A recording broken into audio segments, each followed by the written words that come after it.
बताओ तुम मांगतानी दिल तो तू खात बारू भाव आवानाई यार पे देखावा तारू तो धन हमर हटे दे दो ना बेकार हो जाई।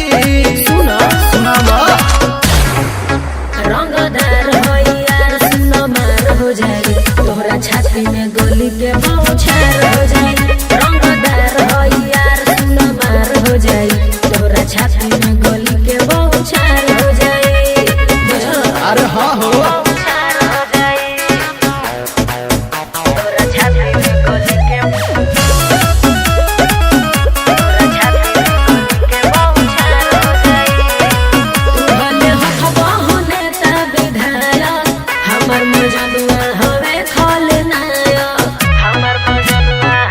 अरे बेकारा में दम बा देखा जाई हो जहिया उ हमसे भेटा जाई हो वही दिन फैसला आर पार हो जाई।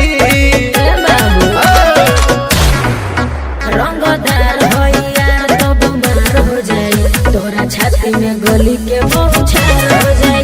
रंगदार हो यार तो बमार हो जाए तोरा छाती में गोली के बौछार हो जाए। समझे बौछार हो जाए तोरा छाती में गोली के तोरा छाती में गोली के बौछार हो जाए। तू जान के हथेली पर रख लो रास्ता अपन हवेली के ताक लो।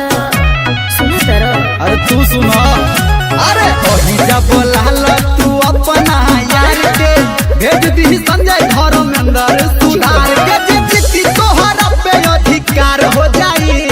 अरे बतिया ध्यान से सुनो अब का रंगदार हो यार तो बमार हो जाए तोरा छाती में गोली के बौछार हो जाए। रंगदार हो यार तो बमार हो जाए तोरा छाती में गोली के बौछार हो जाए। समझे अरे कौन जिला के हो रे?